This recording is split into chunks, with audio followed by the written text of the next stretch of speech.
बिस्मिल्लाहिर्रहमानिर्रहीम। अस्सलाम वालेकुम dear student, I am Kashif Sheikh.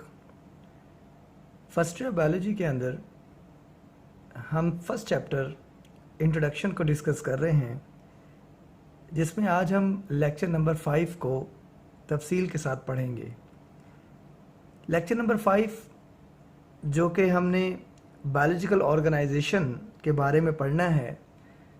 Lecture number 4 में भी हमने बायोलॉजिकल ऑर्गेनाइजेशन या लेवल ऑफ ऑर्गेनाइजेशन को स्टार्ट किया था, जिसमें हमने एटॉमिक एंड सब एटॉमिक पार्टिकल को डिस्कस किया, मॉलिक्यूलर लेवल को डिस्कस किया और ऑर्गेनेली लेवल को डिस्कस किया। ये भी बात हम जानते हैं कि हर चीज़ एक स्मॉलेस्ट यूनिट से बनती है। अब हम स्मॉलेस्ट यूनिट से हायर लेवल की तरफ मूव कर रहे हैं। नेक्स्ट जो हमारा नंबर 4 लेवल है वो है सेल लेवल। आप सब जानते हैं स्टूडेंट्स, सेल जिंदगी की इकाई है, यूनिट है। A unit of life cell कहलाती है। मतलब कहने का ये है, a structural and functional unit of life.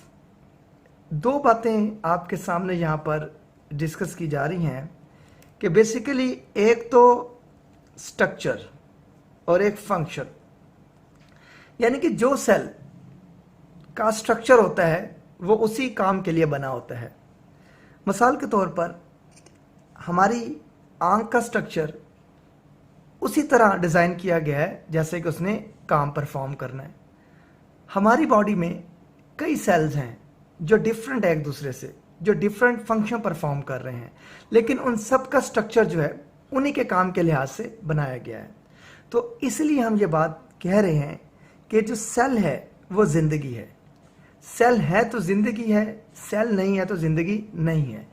इसी वजह से हम इसको डिफाइन भी ऐसे करते हैं, structural and functional unit of life. इसके बाद हम थोड़ी सी इसकी एक्सप्लेनेशन को डिस्कस करते हैं। ऑल ऑर्गेनेलीज एंड प्रोटोप्लाज्म, यहां भी दो बातों को डिस्कस किया जा रहा है, ऑल ऑर्गेनेलीज एंड प्रोटोप्लाज्म। अब आपने ये समझना है कि प्रोटोप्लाज्म क्या चीज होती है। तो स्टूडेंट्स, प्रोटोप्लाज्म साइटोप्लाज्म और न्यूक्लियस का मजमुआ होता है। आप सब जानते हैं लिविंग मैटर्स को हम प्रोटोप्लाज्म कहते हैं। जो भी इंस्ट्रक्शन न्यूक्लियस डिलीवर करता है वो साइटोप्लाज्म को डिलीवर करता है, और साइटोप्लाज्म अकॉर्डिंगली जो इंफॉर्मेशन न्यूक्लियस उसे देता है उसी के मुताबिक अपने फंक्शन को परफॉर्म करवाता है।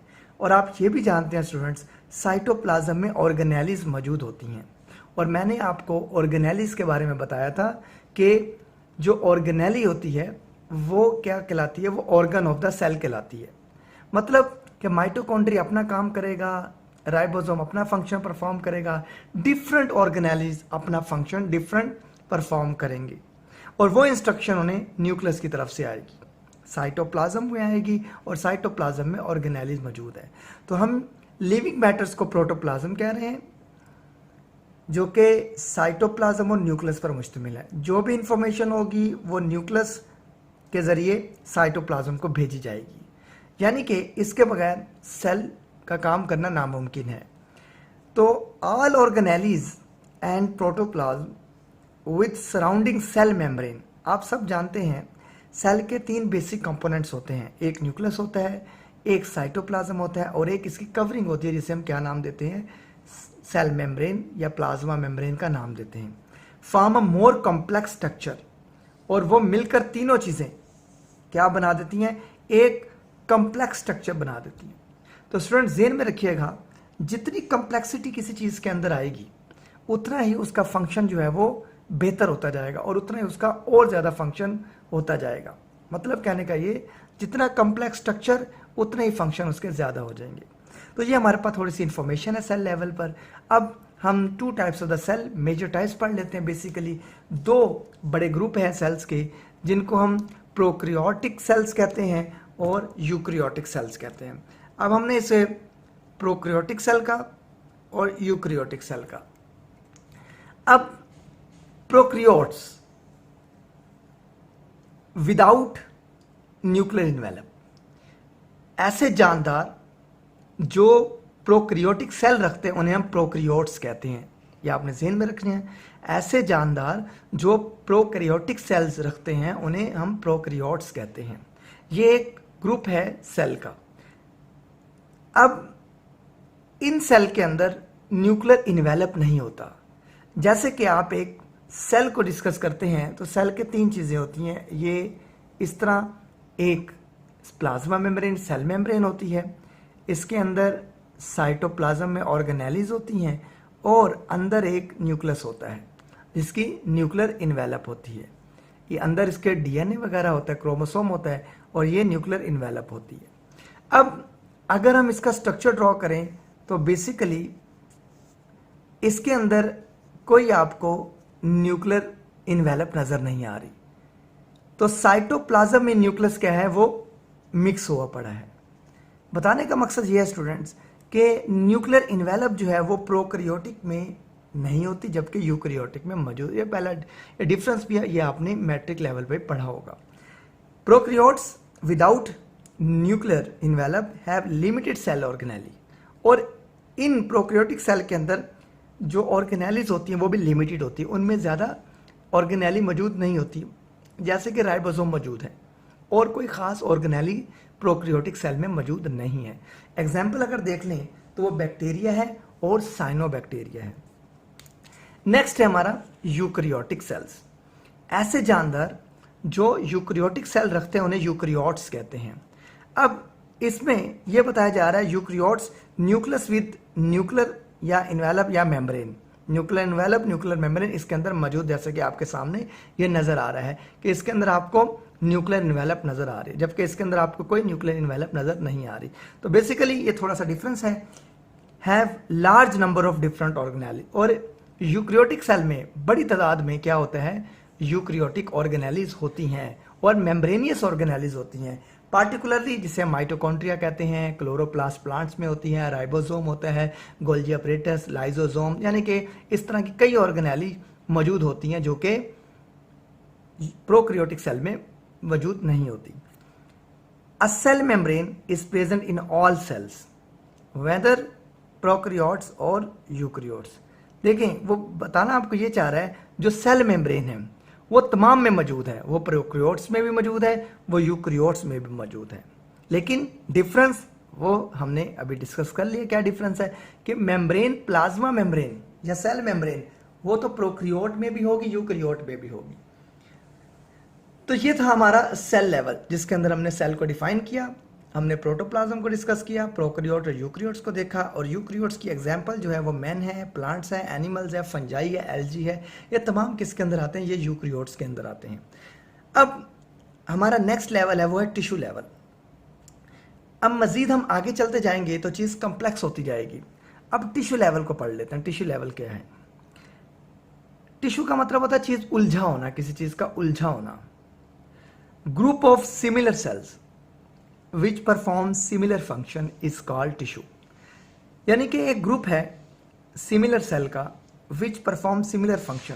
एक जैसा सेल का ग्रुप है, गुच्छा है जो एक जैसा काम ही परफॉर्म कर रहा है, उसे हम टिश्यू का नाम देते हैं।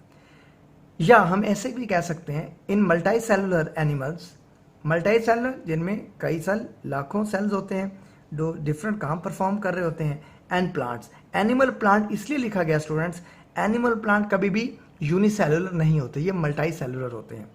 Groups of similar cell which form loose sheet और बंडल्स। अब ये दो बातें स्टूडेंट यहाँ पर डिस्कस की गई हैं। एक बताया जा रहा है कि लूज शीट और bundles and perform similar function are called tissue. यानी कि दो आपके सामने डेफिनेशन है। एक डेफिनेशन बताई गई कि group of similar cell which perform similar function, उसे हम टिश्यू कहते हैं।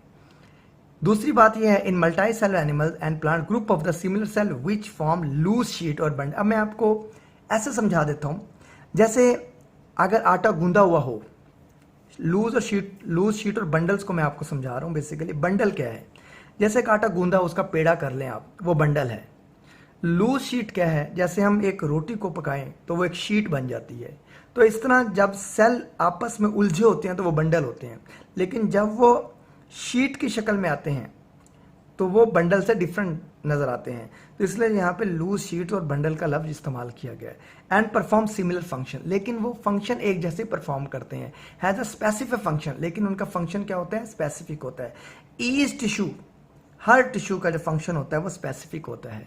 मतलब कहने का मसल सेल जो है वो अपना अलग काम परफॉर्म करेंगे, रेड ब्लड सेल अपना अलग काम परफॉर्म करेंगे, वाइट ब्लड सेल अपना अलग काम परफॉर्म करेंगे, ग्लैंड सेल अपना अलग काम परफॉर्म करेंगे, स्टोमक सेल अपना अलग काम परफॉर्म करेंगे। यानी कि बताने का मकसद ये है कि ईच टिश्यू जो होंगे हैज़ अ स्पेसिफिक फंक्शन होंगे उनका। अब टिश्यूज में हम डिस्कस कर लेते हैं, मसल्स टिश्यू की बात की जा रही है यहाँ पर। Specialize for contraction and movement. अब मसल टिश्यू जो होती हैं बेसिकली ये स्पेशलाइज होते हैं फॉर कंट्रैक्शन। कंट्रैक्शन का मतलब क्या है, मसल जब कॉन्ट्रैक्ट होंगे तो मूवमेंट होगी। जैसे मैं अपने बाजू को बेंड करता हूँ, यानी कि मसल को कॉन्ट्रैक्ट करूंगा बाइसेप को, तो मेरी बाजू ऑटोमेटिकली बेंड हो जाएगी, तो मतलब मूवमेंट होगी। मसल के कॉन्ट्रैक्ट होने से मूवमेंट पैदा होगी। ग्लैंडुलर टिश्यू की बात करें तो ये स्पेशलाइज होते हैं फॉर सेक्रेशन के लिए, ग्लैंड सेक्रेशन के लिए होते हैं। यानी कि जैसे स्वेट ग्लैंड है, स्वेट ग्लैंड हमारे स्किन में मौजूद होते हैं और वो स्वेटिंग क्रिएट करते हैं। इसी तरह के एंडोक्राइन ग्लैंड होते हैं। पेनक्रियाज है जिसके अंदर इंसुलिन है, ग्लूकागोन है, जो कि हार्मोन्स है, ये भी ग्लैंड्स हैं जो पेनक्रियाज रिलीज करवाता है। क्योंकि पेनक्रियाज एक ग्लैंड है जो मुख्तलिफ किस्म के क्या है अपने पास टिश्यू रखता है, और वो टिश्यू क्या होते हैं, वो बेसिकली हार्मोन्स को रिलीज करते हैं। इसी तरह प्लांट सेल, प्लांट्स की अगर बात करें तो प्लांट्स के अंदर भी टिश्यूज मौजूद होते हैं। अब प्लांट्स में जो दो टिश्यूज हैं वो है जाइलम टिश्यू और फ्लोएम टिश्यू। जाइलम का ताल्लुक क्या होता है और फ्लोएम का ताल्लुक क्या होता है। जाइलम बेसिकली कंडक्शन करते हैं, लेना, हासिल करना वाटर को और मिनरल्स को। कहाँ से, जो रूट्स होती हैं जो ज़मीन के नीचे होती हैं, वो बेसिकली क्या करते हैं, वो एब्जॉर्प्शन का काम करती हैं। क्या एब्जॉर्ब करती हैं, वो वाटर को और मिनरल्स को लेती हैं और पौधे के मुख्तलिफ हिस्से तक पहुंचाती हैं। उसके बाद फ्लोएम टिश्यू, फ्लोएम टिश्यू का काम होता है ट्रांसलोकेशन। ट्रांसलोकेशन दो लफ्ज़ों पर मुश्तमिल है।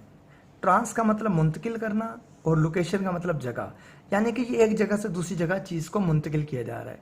और वो कौन सी चीज़ है, शुगर है और प्रोटीन वगैरह है। अब आप सबको पता है कि पौधे फोटोसिंथेसिस का प्रोसेस परफॉर्म करते हैं और लीव्स जो होते हैं वो फोटोसिंथेसिस करते हैं, वो ग्लूकोज बनाते हैं और इस तरह वो ग्लूकोज को जड़ों तक पहुंचाते हैं स्टार्च की फॉर्म में। यानी कि बताने का मकसद ये ट्रांसलोकेशन होती है, एक जगह से चीज़ दूसरी जगह पे मुंतकिल होती है। तो ये हमारा बायोलॉजिकल ऑर्गेनाइजेशन में टिश्यू लेवल है जिसको हमने डिस्कस किया। इससे पहले हमने सेल लेवल को डिस्कस किया, उसके अंदर उसको डिफाइन किया, प्रोकैरियोट और यूकैरियोट्स के बारे में पढ़ा, और इसके बाद हमने टिश्यू लेवल को पढ़ा। अब जो नेक्स्ट लेवल है वो है ऑर्गन लेवल। बहुत ही इंपॉर्टेंट ये सवाल है, अक्सर पेपर में ये पूछा भी जाता है।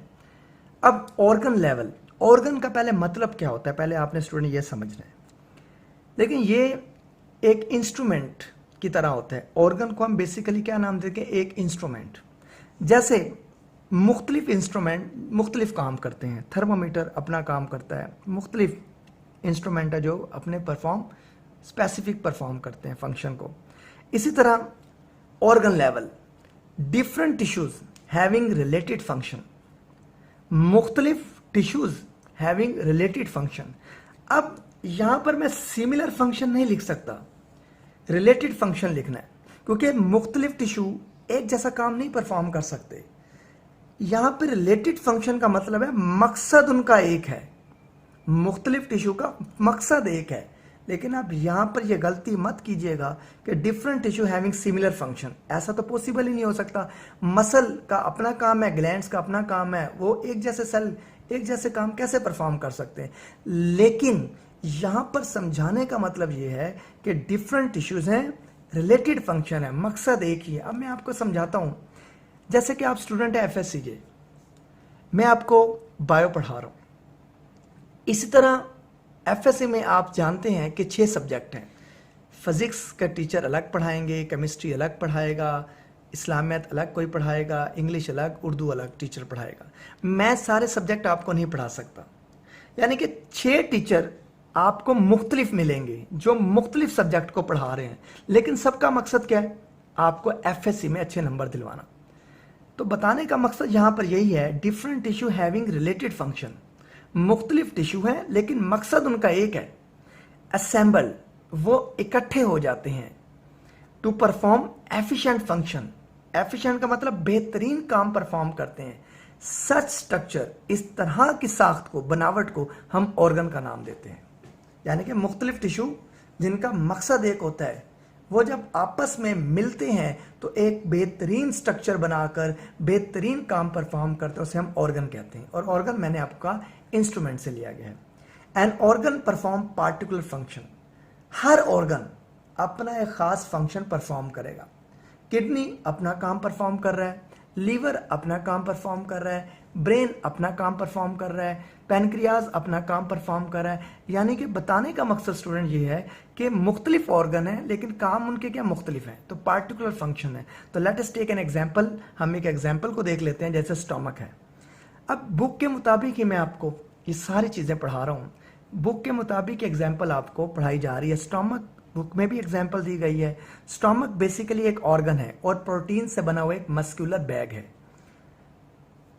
It has a function of food digestion.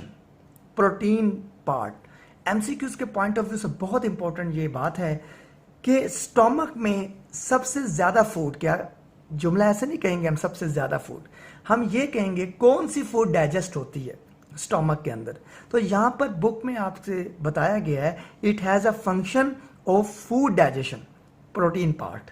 यानी कि स्टमक के अंदर सिर्फ और सिर्फ आपकी प्रोटीन वाली खुराक ही हजम होगी और कोई खुराक जो है वो डाइजेस्ट नहीं होगी।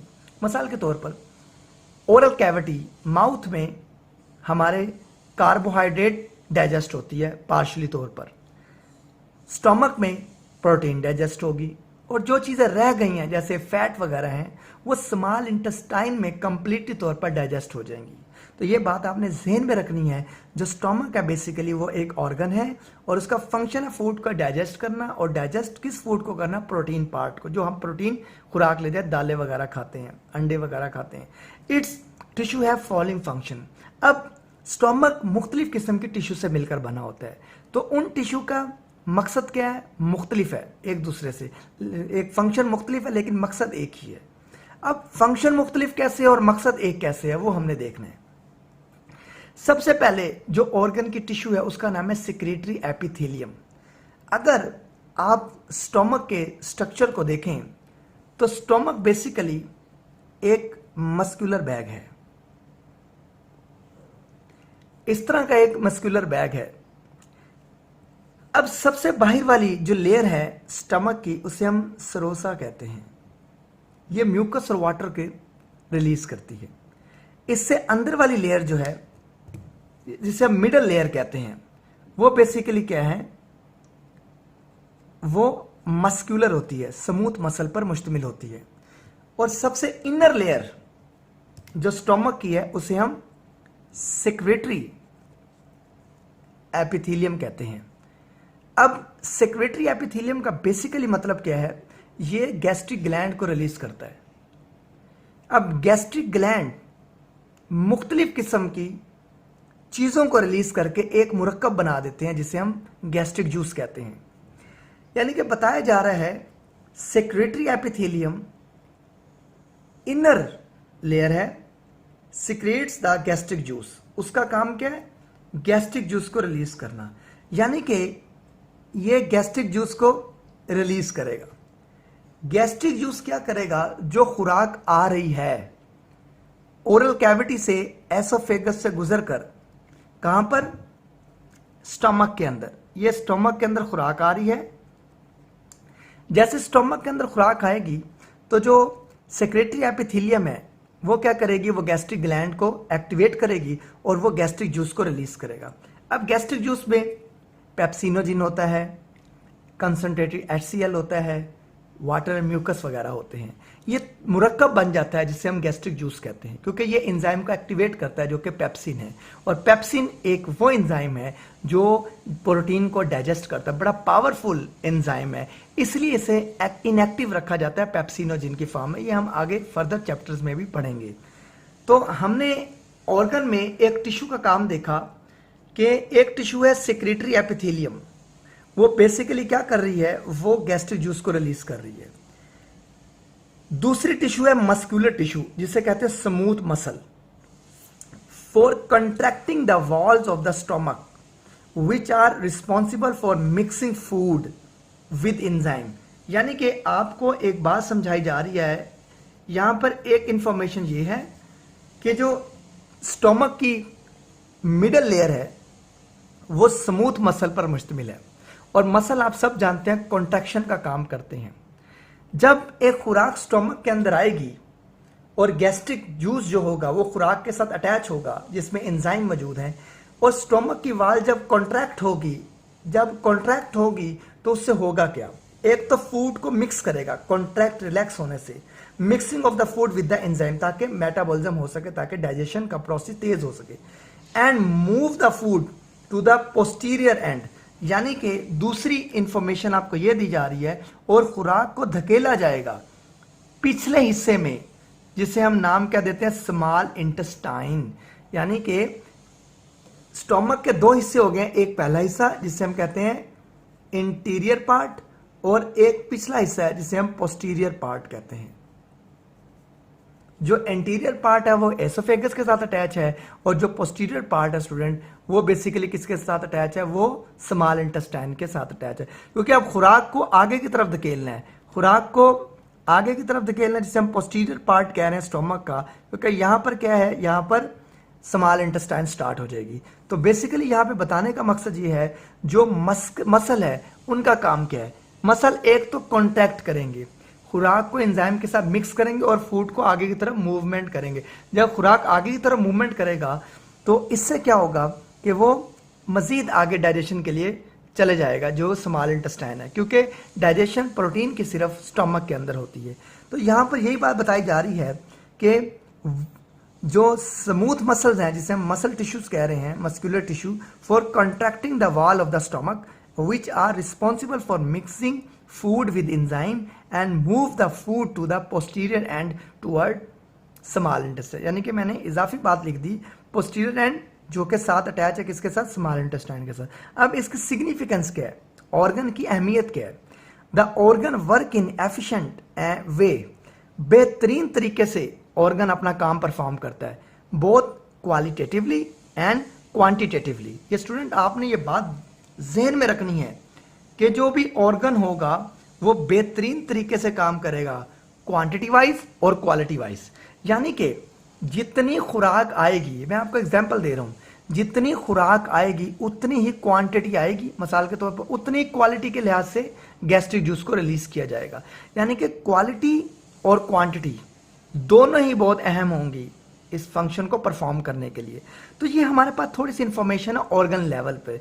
यानी कि अब हमने दो टिश्यू देखी जो दोनों डिफरेंट है, एक सेक्रेटरी एपिथेलियम जिसका काम गैस्ट्रिक जूस को रिलीज करना, दूसरी मस्कुलर जिसका काम मिक्सिंग ऑफ एंजाइम करना, कॉन्ट्रैक्शन करना स्टोमक की वाल को और खुराक को आगे धकेलना। लेकिन फंक्शन दोनों के डिफरेंट है, लेकिन मकसद एक ही है। मकसद क्या है, मकसद डाइजेशन करवाना होता है। तो इसलिए हमने इसकी डेफिनेशन में भी ये बात डिस्कस की थी। अब नेक्स्ट हमारे पास है organ formation in animals. In animals organ formation is more complex and more defined. तो ये बात आपने ज़हन में रखनी है। पहले हम मोर डिफाइन को डिस्कस कर लेते हैं, मोर डिफाइन क्या, फिर मोर कॉम्प्लेक्स को डिस्कस कर लेंगे। मोर डिफाइन क्या है, एक बात ज़हन में रखिएगा स्टूडेंट्स, इंसान के दो कान हैं, दो आंखें हैं, मोर डिफाइंड है। जानवर मोर डिफाइन है, इंसान मोर डिफाइन है, उसका स्ट्रक्चर मोर डिफाइन है क्योंकि वो प्री डिटरमाइन है। प्री डिटरमाइन का मतलब है पहले से तयशुदा है। जिस तरह जीन्स होते हैं, प्लांट्स में भी जीन्स होते हैं, पहले से तयशुदा है। क्या तयशुदा है कि दो कान बनाने हैं, ऐसा स्ट्रक्चर बनाना है, ऐसी हाइट बनानी है, ऐसा वेट बनाना है। अब किसी भी जानवर का या इंसान का दो कान की जगह तीन कान हो जाएं तो बेसिकली वो क्या होगा, वो एबनॉर्मल लगेगा। तो इसलिए कह रहे हैं कि इंसान का यानी कि जानवरों का, जो जानवर हैं उनका जो स्ट्रक्चर है बेसिकली मोर डिफाइन है, बेहतरीन है, मोर कॉम्प्लेक्स है। और मैंने आपको ये भी बात समझाई है पहले कि मोर कॉम्प्लेक्स से मुराद ये है कि कॉम्प्लेक्सिटी, मोर कॉम्प्लेक्स, सिंपल नहीं है, हर स्ट्रक्चर कॉम्प्लेक्स है, वो खास फंक्शन के लिए बना हुआ है। जितनी चीज में कॉम्प्लेक्सिटी आएगी उतने ही उसके फंक्शन ज्यादा अच्छे होंगे, because these organ form a system, क्योंकि इन्हीं ऑर्गन ने आगे सिस्टम बनाना है। मिसाल के तौर पर मैं एक सिस्टम का नाम लेता हूं, डाइजेस्टिव सिस्टम। अब डाइजेस्टिव सिस्टम में डिफरेंट ऑर्गन इन्वॉल्व है, जिसमें स्टोमक भी इन्वॉल्व है, जिसमें स्मॉल इंटेस्टाइन भी इन्वॉल्व है, जिसके अंदर आपका एसोफेगस भी इन्वॉल्व है, जिसके अंदर लीवर भी इन्वॉल्व है, जिसके अंदर पेनक्रियाज भी इन्वॉल्व। इनको हम नेक्स्ट लेवल में भी डिस्कस करेंगे।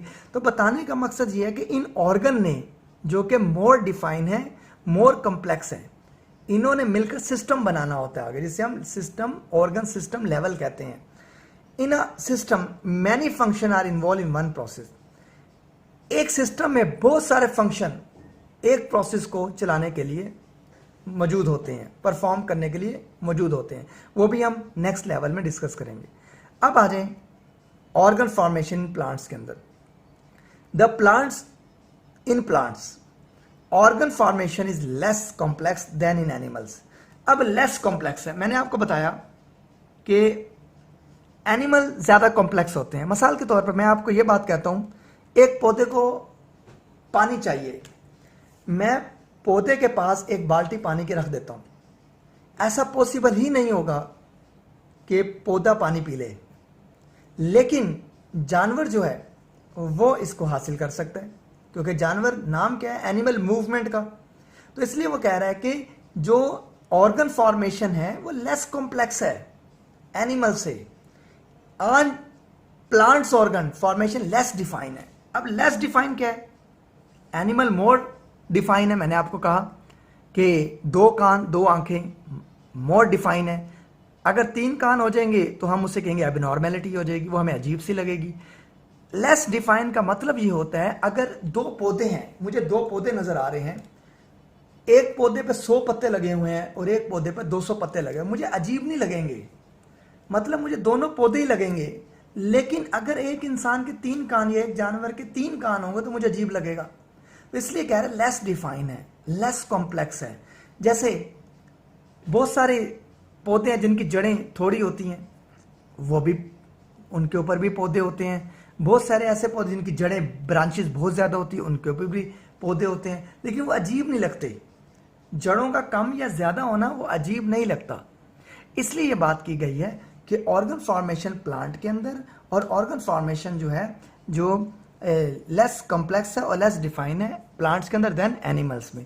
अब in plants organs are roots, stem या शूट, लीव्स, फ्लावर, जिसे हम रिप्रोडक्टिव स्ट्रक्चर कहते हैं।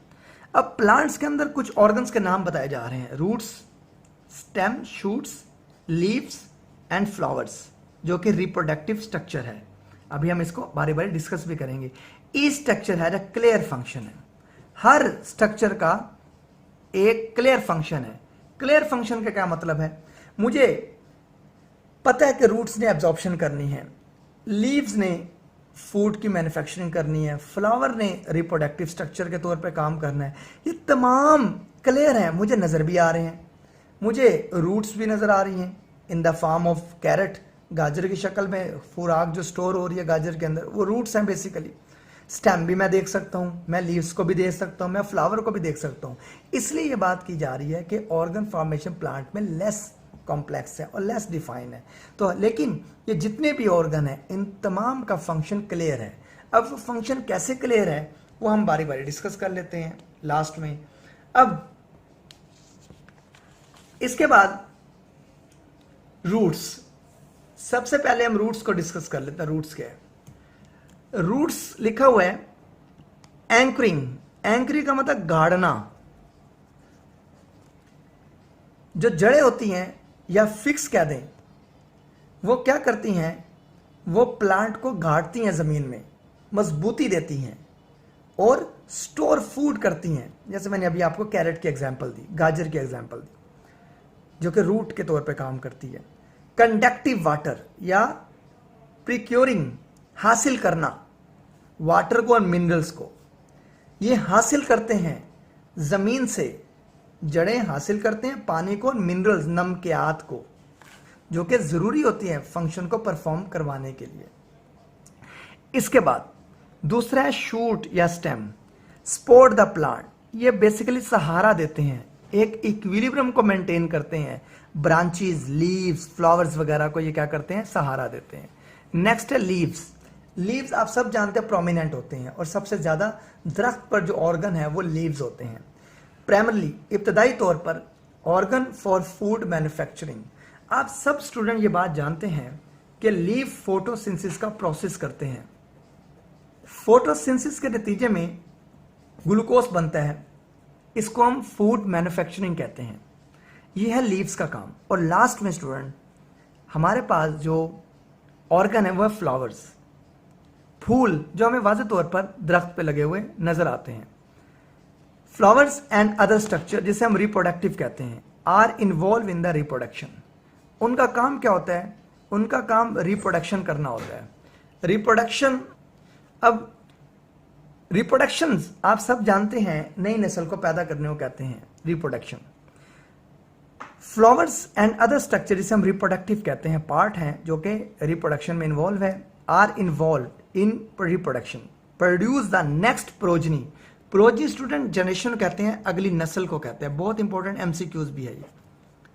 जैसे कि मिसाल के तौर पर अगर हम एक फूल को देखें, फूल के अंदर बेसिकली हम ये बात देख सकते हैं कि फूल के अंदर एक आपको फीमेल रिप्रोडक्टिव पार्ट इस तरह का वाज़े नजर आएगा और एक आपको मेल पार्ट नजर आएगा। एक को हम एंड्रेशियम और एक को हम एंथर कहते हैं, जिसे हम स्टेमन वगैरह नाम देते हैं। रिप्रोडक्टिव, मेल रिप्रोडक्टिव फॉर्म और फीमेल रिप्रोडक्टिव स्ट्रक्चर को नाम देते हैं। तो बेसिकली ये रिप्रोडक्टिव स्ट्रक्चर होते हैं, इसके अंदर एक मेल पार्ट होता है और एक फीमेल पार्ट होता है।